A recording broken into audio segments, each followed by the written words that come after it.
Ahora sí, estamos en comunicación con el politólogo Aurelio Argañarás, quien ha titulado la cortina del día de hoy El Chivo Expiatorio.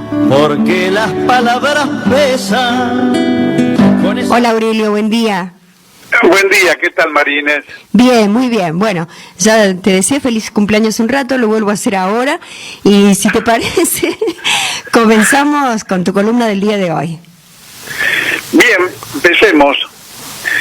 Bueno, nosotros en la cortina musical con que anunciamos la columna, tenemos una pequeña prueba de esto que forma parte del marco explicatorio de este fenómeno tan antiguo que es el del chivo expiatorio, porque en la letra de la canción dice si uno es inglés o francés, ya tiene el don en la mano. Claro. Si uno es español o italiano, tano o gallego de mierda, será siempre ese paisano. Ese paisano, sí. Bueno, allí tenemos una muestra de cómo funciona el sistema de prejuicios sociales. Hay una manera de entender esto del prejuicio muy superficial, muy, signada por la apariencia, pero en realidad es un fenómeno poco comprendido. Yo, hace unos años me tomé el trabajo de leer un gordo libro de Gordon Allport, que se llama La naturaleza del prejuicio. Mira. Donde este autor norteamericano se dedica a analizar ya no solamente casos particulares de prejuicios, como los prejuicios raciales, particularmente los prejuicios contra los negros, contra los judíos, y en general contra las razas o las comunidades a las que se toma como adversas, que siempre son las no propias, ¿no? Sí. Es decir, siempre los pueblos han defendido su identidad con un sistema de prejuicios que descalificaba a los otros. ¿No? Sí. Fíjate qué notorio que es el caso de la palabra bárbaros, ¿no? Mira, claro, sí. Cómo evolucionó del significado estricto que tiene la palabra, que es extranjero, al significado condenatorio, porque las dos cosas siempre se mezclan, lo extraño con lo condenatorio.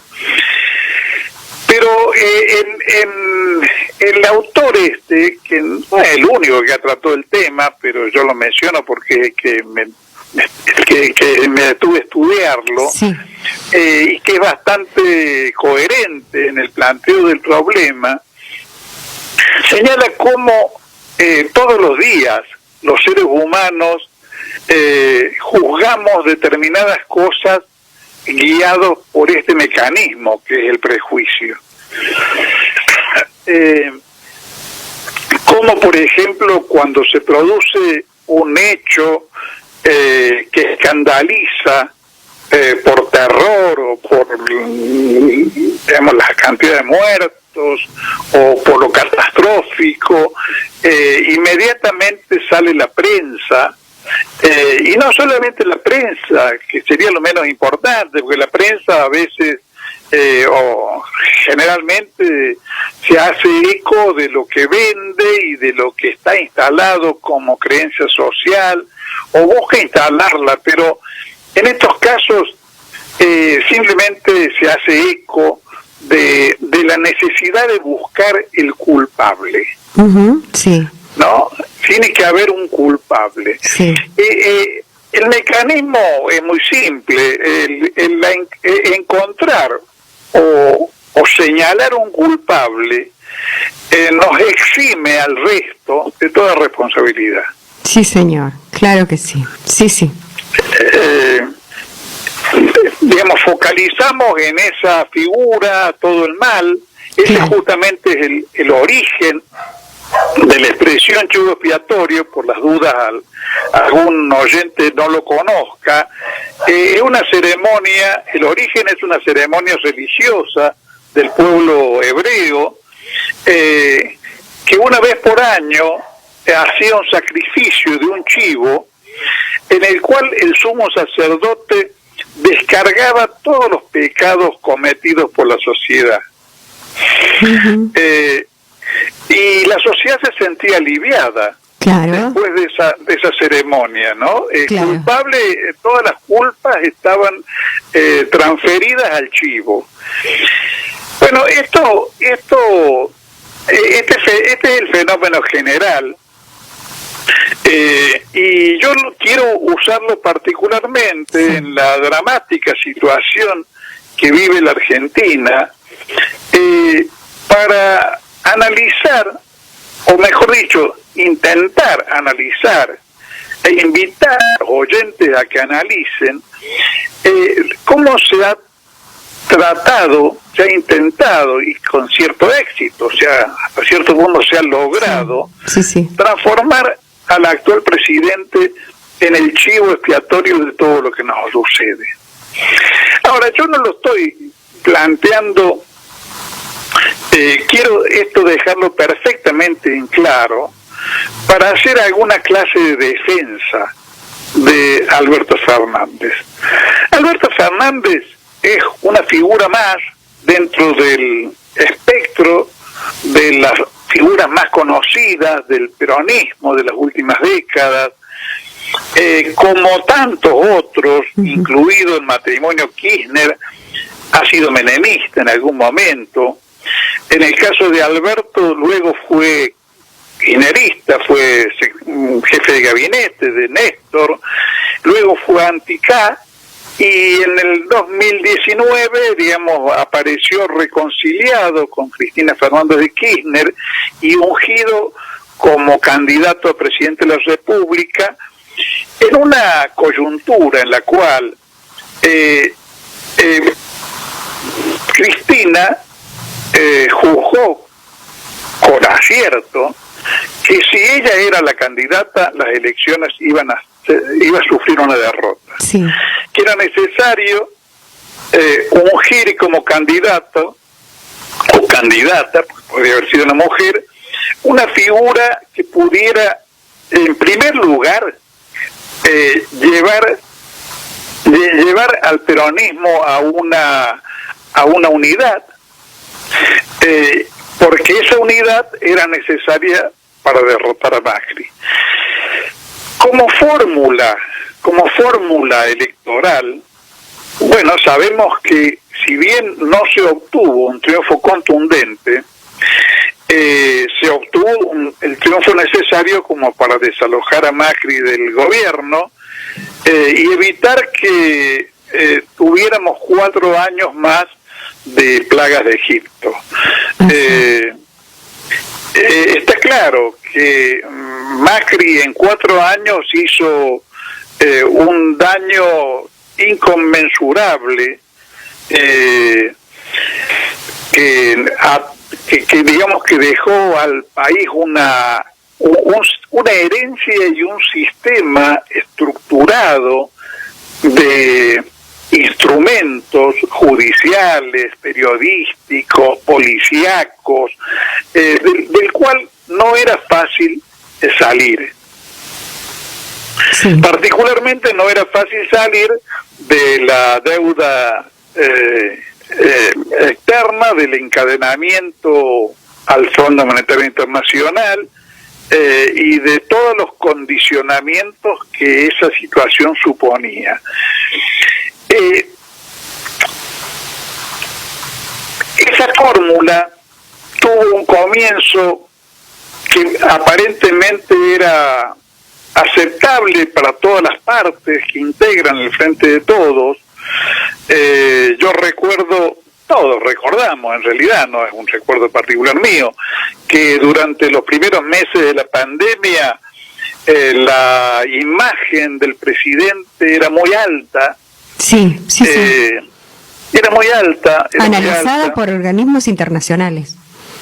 Sí, sí, inclusive, es decir, reconocida por todos los encuestadores del color político que sea, porque ahora también tienen colores políticos, era reconocida a un altísimo nivel en un momento en el cual si uno hiciera psicologismo político, que es algo no desdeñable. Lo que no puede hacerse es un análisis político que solamente tome en cuenta lo psicológico, pero lo psicológico es un ingrediente necesario. Seguro. Si uno claro, si uno hiciera un análisis psicologista, diría que en ese momento, en esos meses, Alberto Fernández fue ungido por la opinión pública como una especie de pater familias maduro, atento, protector y bien llevado, que estaba, digamos, desplegando una acción salvífica del pueblo argentino en una condición tan dramática como la pandemia, que es un fenómeno que desde el punto de vista de sus implicancias políticas creo que dista de estar agotado para el análisis. Creo que la pandemia ha desaparecido de los grandes titulares de la prensa y de la televisión, pero está todavía viviendo entre nosotros, y no solamente está viviendo como peste, causando contagios, como cuestión médicamente no superada, sino que está viviendo como fantasma, está viviendo como residuo de una época muy dura y sobre todo muy oscura que nos tocó vivir, y que de alguna manera ha destruido lo que quedaba de nuestras certezas, ¿no? Esa creencia de que los avances médicos eran espectaculares y entonces habíamos ingresado en una época donde la salud podía ser algo controlable por los seres humanos, que si uno hacía bien los deberes no corría peligros mayores. Qué sé yo, la pandemia nos introdujo de nuevo en el mundo medieval de la peste, libros que se escribieron sobre la peste, con una gran diferencia, y es que el mundo de la época de las pestes era un mundo que tenía refugios espirituales, contenciones espirituales, la religión en primer lugar, y bueno, lo que predomina en la sociedad de esta época es la incredulidad religiosa, y entonces los mecanismos de contención y de consuelo que implicaba la religión han desaparecido para un porcentaje altísimo de la población, y estamos espiritualmente a la intemperie. Yo no me quiero meter en el tema de la intemperie. No he pensado algunas veces en hacer una columna sobre la intemperie. Es un tema interesante de reflexionar, pero creo que podemos, aunque sea limitadamente, decir que la época que nos toca vivir es la época de la intemperie. Es una época donde carecemos de lo que en otra época sentíamos como certeza, en cuanto a creencias, en cuanto a hábitos, en cuanto a lo que a lo que se opinaba que estaba bien o estaba mal. Hoy vivimos desde el punto de vista de las creencias en una especie de cambalache. que a lo mejor a la larga tenga resultados positivos, pero que por el momento lo que genera es más confusión, más aturdimiento que otra cosa. Hay fenómenos, por ejemplo, que son muy curiosos y que nadie se ha detenido a plantear a qué se deben, como por ejemplo el hecho de que en una situación en la cual la crisis económica aparece en todos los costados, en que tenemos un 40% de población en la pobreza, un 37% son las últimas cifras, sí. Y en que los negocios aparentemente están todos jugando al borde del filo, y sin embargo nos encontramos con que en Bariloche en estos días había un 95% de capacidad instalada ocupada, y los fines de semana uno no puede transitar por las rutas porque la caravana de autos avanza paso a paso. Algunos profesionales del mundo de la psicología creen que se ha instalado una especie de conducta de hoy comamos y bebamos que mañana no sabemos, mañana ayunaremos, dice la canción. Sí. Y entonces, aunque las cosas anden mal, la gente, digamos, ha decidido privilegiar el goce inmediato. Ahora, en todo ese aquelarre, estimulado por la pandemia, estimulado hoy por la guerra de Ucrania, donde es muy difícil establecer una perspectiva de hacia dónde va el mundo y mucho más de hacia dónde va la Argentina. Bueno, me da la impresión de que esta cuestión del chivo expiatorio ha encontrado en Alberto Fernández un objeto privilegiado. Porque, en primer lugar, porque hay una cantidad de gente que parece ahora sorprenderse de la figura intelectual o política del presidente, como si fuese alguien que los ha sorprendido, cuando en realidad se conoce perfectamente la trayectoria de Alberto Fernández en los términos en los que señalaba hace un rato.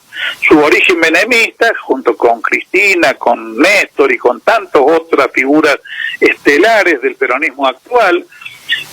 Luego el reciclamiento durante el ciclo kirchnerista, que fue lo mejor que tuvo el país después de la muerte de General Perón. Sí. Su ruptura con el kirchnerismo después del conflicto con la mesa de enlace, y finalmente su reencuentro con Cristina. Ahora, una muestra de cómo opera este fenómeno de haberlo transformado en chivo expiatorio es la contracara que representa para esa figura abominada, sobre todo por un universo que quizás sea pequeño pero que es muy vocinglero, de los fans de Cristina, porque mientras Alberto Fernández es el causante de todo lo que nos ocurre, Cristina para ese público sigue siendo genial, sigue siendo la suma de todas las virtudes y la fórmula que nos salvaría y que, digamos, podría modificar virtualmente esta situación en la cual estamos inmersos. Y para la gente que ha decidido sostener esa mirada, no hay observaciones críticas que puedan conmover su creencia frente a eso. Por ejemplo, digamos, pareciera ser que algo vano señalar la responsabilidad de Cristina, su rol como conductora máxima de las fuerzas del campo nacional en la derrota del 2015. Pareciera inútil intentar que se recuerde que el conflicto con la CGT de Hugo Moyano y el impuesto a las ganancias a la clase trabajadora generó una situación de quebranto interno en el campo nacional y popular que también operó para conducirnos a una situación minoritaria dentro de la cual ya había sido derrotado el kirchnerismo en el 2013, pero dentro de ese ciclo, la derrota del 2015 fue un hecho fatídico para el país.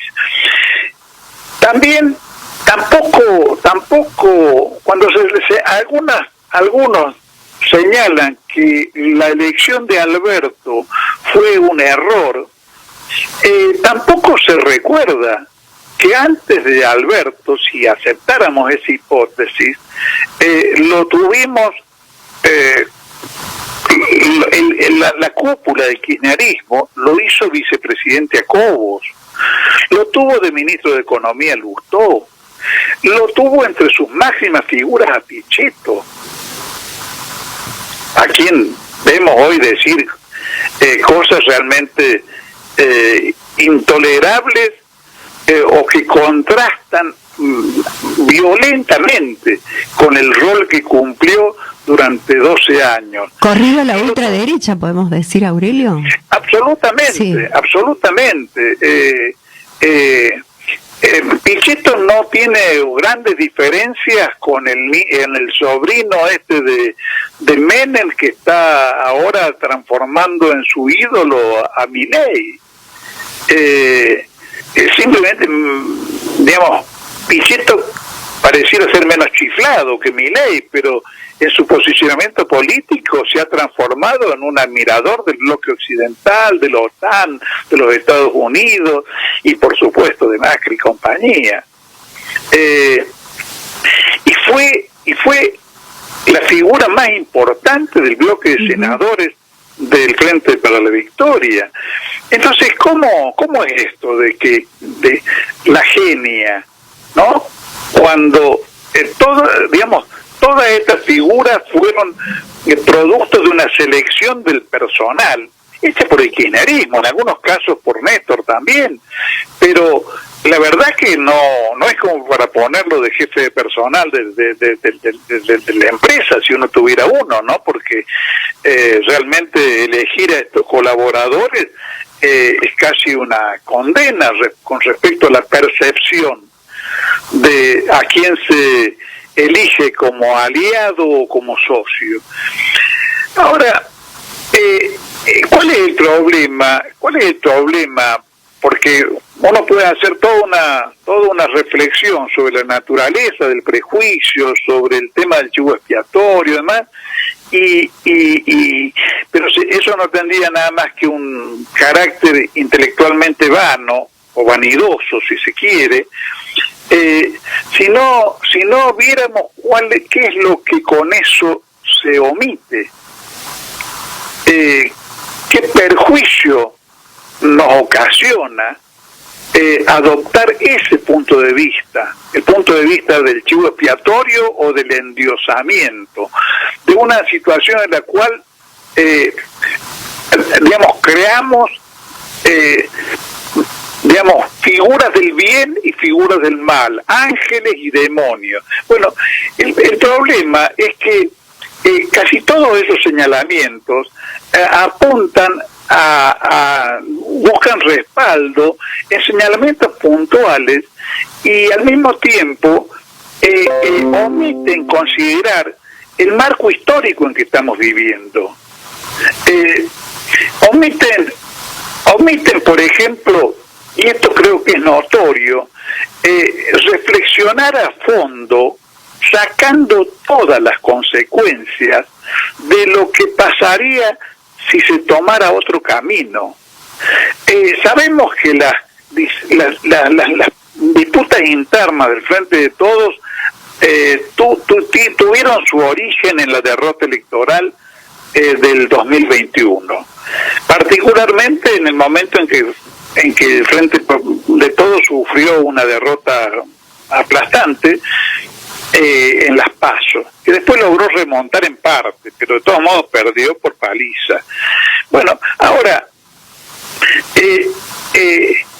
a partir de ese momento se empezó a buscar el chivo expiatorio o las explicaciones unilaterales, ¿no? Porque no se trata, no es un solo mecanismo. Una explicación unilateral de aquel momento era que la fórmula mágica era ponerle el platito en el bolsillo de la gente, como si la gente solamente viviera en el universo de la platita y no tuviera problemas espirituales, no hubiera sufrido durante la pandemia desolación, angustia, muerte de familiares, pérdida de sentido y una serie de fenómenos socioculturales y psicológicos que nadie atendió cabalmente, porque estamos en la época de la crisis de la representación y las estructuras partidarias, particularmente la que nos interesa, que es la nuestra, la del Campo Nacional Popular,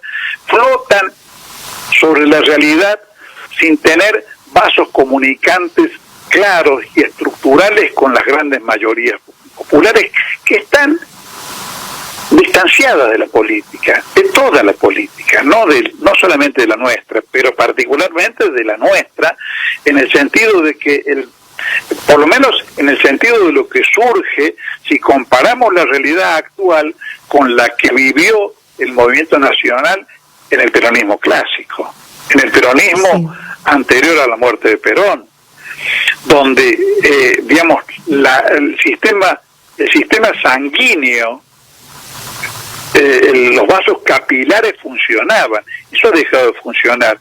Entonces, en lugar de hacer el análisis de lo que de cómo nos ha llevado un proceso histórico donde cada uno de los personajes más importantes tiene claros y tiene oscuros, en lugar de hacer eso, se busca demonizar a una figura y con eso se obtura el análisis. Por ejemplo, ayer veía la expresión de que todo podría ser distinto si Alberto fuese un peronista con huevos. Oh, vaya la explicación. Claro, sí. O sea qué reducida. Claro, qué reducida. No existe ahí en esa visión prejuiciosa. No existe una crisis del peronismo. No existe un momento particular que está viviendo el peronismo. No existió el menemismo. No existió nada. No existe la destrucción de la Argentina creada por Perón, que se operó en la década del 90, primero en el proceso y después en los 90 se completó, sino que con un peronista con huevos en la Casa Rosada resolvemos todo. Es una cosa muy absurda, es una cosa que solamente sirve para ubicar en el imaginario a una suerte de peronismo eterno, siempre juvenil, siempre vigoroso, que el único problema que tiene es que por vaya a saber qué razón ha colocado en el lugar de las máximas responsabilidades a un tipo que no tiene huevos. Es una cosa muy ridícula. Pero sin embargo estamos viendo a miles y miles de personas razonar de esta manera. Sí. Y dentro del mismo, dentro del mismo partido. Dentro del mismo campo, claro, dentro del mismo campo, porque otra cosa es lo que hace la oposición oligárquica, que es canalla, que es tan miserable y mentirosa como es últimamente toda la élite del mundo occidental, donde los inventos de falsas noticias son el pan nuestro de cada día. En la guerra de Ucrania estamos viendo cosas vergonzosas, donde inventos lisos y llanos de supuestos crímenes de guerra de los rusos, que después resulta que no fueron rusos sino ucranianos, pero ya quedó instalada la idea de que fueron rusos, y así por el estilo, ¿no?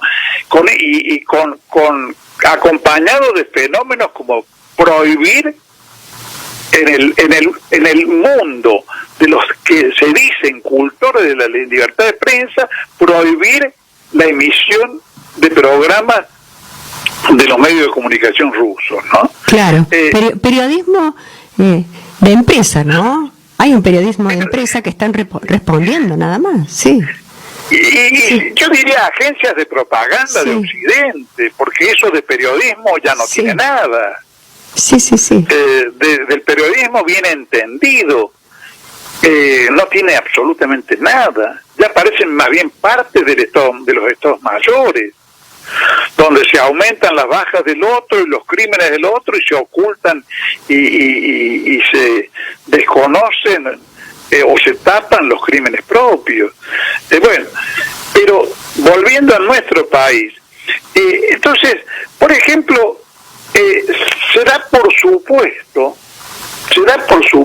dentro de esa creencia de que todo sería distinto si gobernara Cristina Kirchner. Como si toda la maraña, digamos, realmente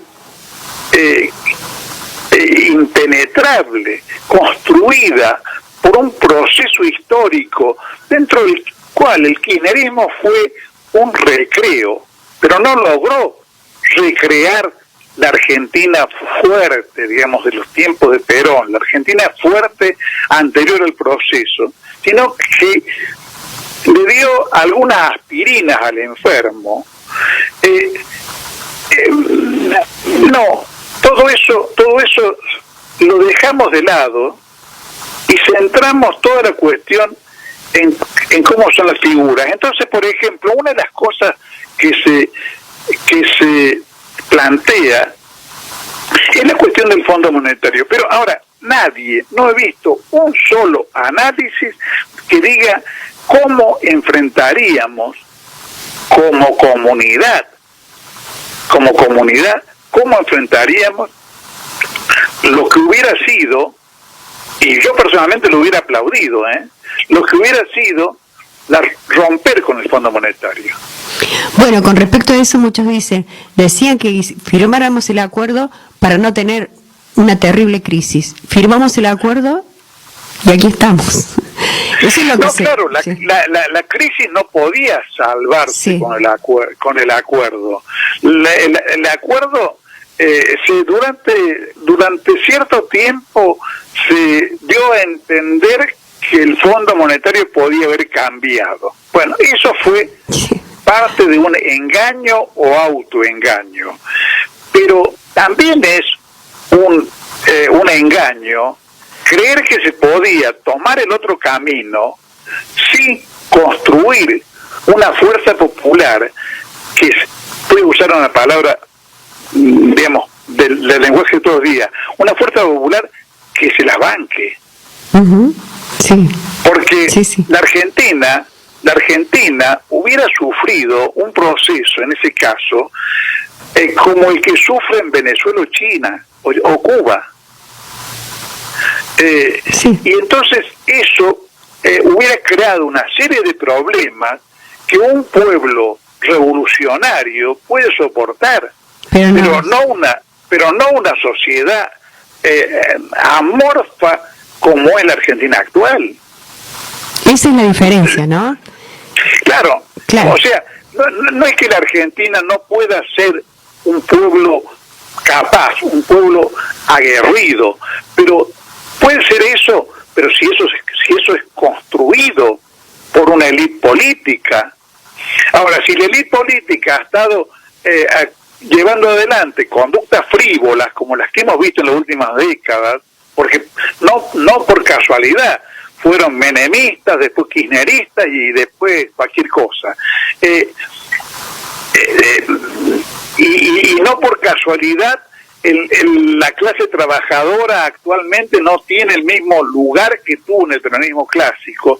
Todas esas cosas que desaparecieron y debilitaron al campo nacional, que yo lo voy a repetir ahora, pero lo he dicho últimamente varias veces, el campo nacional en su estado actual, o sea, el movimiento nacional actual es más parecido a un zombi que a un joven vigoroso.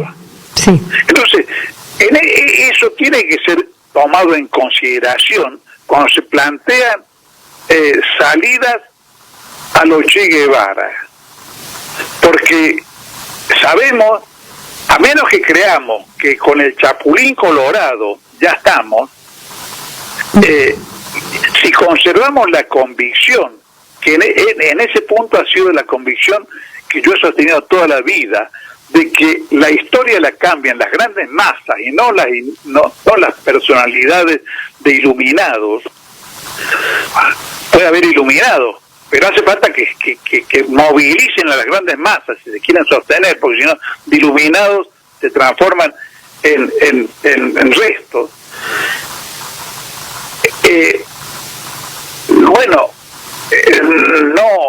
Claro, si creemos que con el Chapulín Colorado podemos romper con el Fondo Monetario Internacional, sí, bueno, hagamos la prueba. Claro.